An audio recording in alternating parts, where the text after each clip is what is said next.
siwallah. Bagi orang yang belum sadarnya Allah, belum cinta pada Allah, hatinya penuh dunia. Dia cinta pada dunia bukan karena Allah.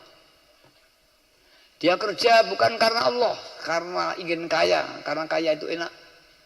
Dia ngaji, dia sekolah karena ingin pandai, karena pandai itu mencari pekerjaan mudah, bukan karena Allah. Kalau dia dapat rezeki tidak pernah syukur, walaupun rezekinya segudang. Tapi kalau hilang 1 rupiah aja, ngumpatnya naudzubillah sudah. Itulah akhlak-akhlak orang yang ahli hubbud dunya. Maka banyak wali-walinya Allah sedang sederhana. Seperti yang saya ceritakan Nabi Khidir sendiri. Tadi saya cerita Robiah Al-Adawiyah. Dia tidak butuh, bahkan dunia itu menuliskan dia. Karena dunia itu amanah dari Allah Subhanahu wa ta'ala. Nenek saya sendiri juga tidak pernah mau diberi orang. Diberi tanah pada 20 hektar. Dari Haji Syukur. Yang orang itu dulu konon katanya orang melarat. Dia tukang nyupir sikar, sekarang truk. Tapi masih agak saudara dengan Mbah Ma'ruf. Tak dongane didoakan dari kaya raya. Itu Haji Syukur.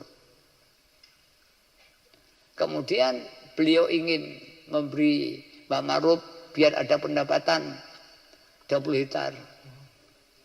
Mbah Ma'ruf ojo ji gak apik. Engko tiwas ngeroyokan anak turunku. Karena dulu tidak butuh dana yang besar. Pondokku cilik. Nanti tiwas bubadir. Kecuali nyanggone Mbah Hasyim Asy'ari kae. Pondoke gede, perjuangannya nasional. Kayak noronoe, itu Mbah Ma'ruf. Nah aku cukup sak menae. Walau demikian, Mbah Ma'ruf itu sih sudah paling kaya juga. Bukan melarat Mbah Ma'ruf. Mbah Ma'ruf itu tahun 30 sudah punya mobil Ford. Orang Jawa nggak ada punya mobil. Jadi saya sebut Mbah Ma'ruf melarat itu dibanding dengan ya Jepang untuk. Yang punya mobil di Kediri hanya 3 yang saya ketahui pada waktu itu. Kaji Syukur, Kaji Sakur sama orang kaya, terkaya di Kediri Utara. Kalau Kaji Syukur terkaya di Kediri Selatan, sawahnya 1000 hektar. Itu Mbah Ma'ruf sudah punya mobil. Itu walaupun dikatakan bangga sugih sing didongakne ya. Para jatuh yang hormati. Jadi mereka tidak berlebihan. Tapi di perjalanan wajah sekarang menjelma menjadi satu sistem yang besar. Jadi peristiwa Rasulullah menjadi sistem yang besar, membutuhkan dana yang besar pula.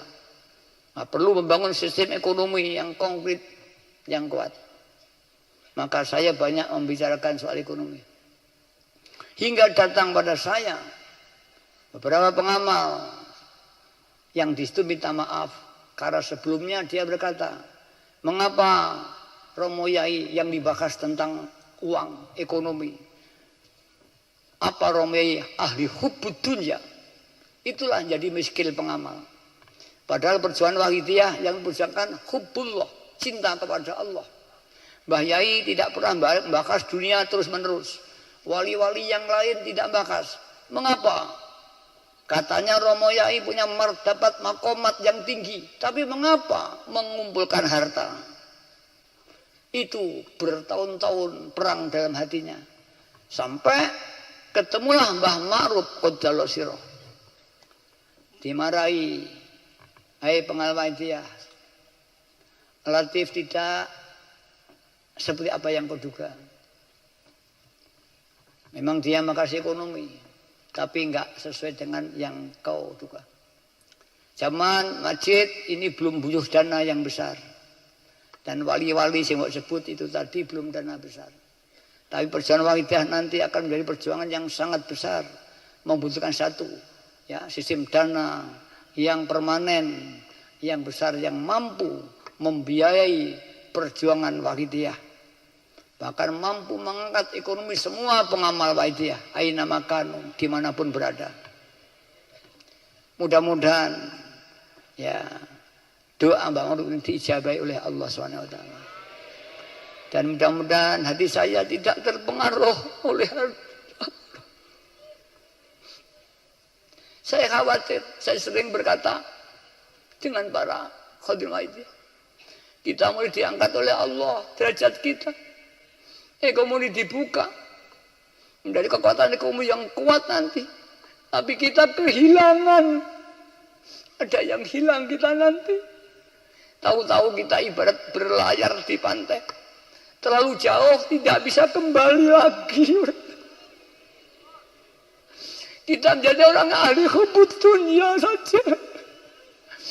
Yang dicari hanya materi, tidak pernah kepada Allah. Mari kita berdoa mudah-mudahan, terutama saya, diselamatkan hati saya oleh Allah Subhanahu wa Ta'ala. Karena lahirnya saya yang memimpin zaman semua. Jika nakodanya nyimpang, semua akan nyimpang pada hati.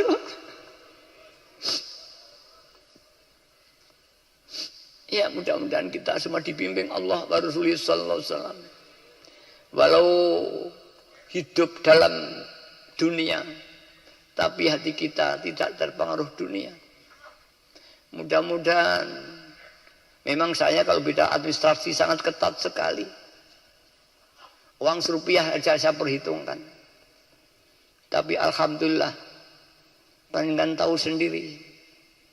Kalau sudah hilang, saya tidak pernah mengingat kembali. Berapapun, saya tidak pernah mengingat. Tapi mengisi bidang administrasi, memang saya sangat ketat.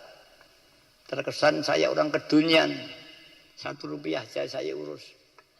Tapi kalau sudah hilang, terpakai, ya udah. Saya tidak pernah ingat. Bahkan sering saya memarahi orang. Setelah marahi, saya hilang, lupa. Orang itu mungkin masih jangket sama Rai.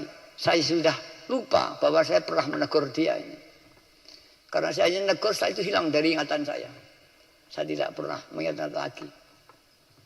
Itulah kehendak Allah. Berarti bukan rezeki kita. Udah.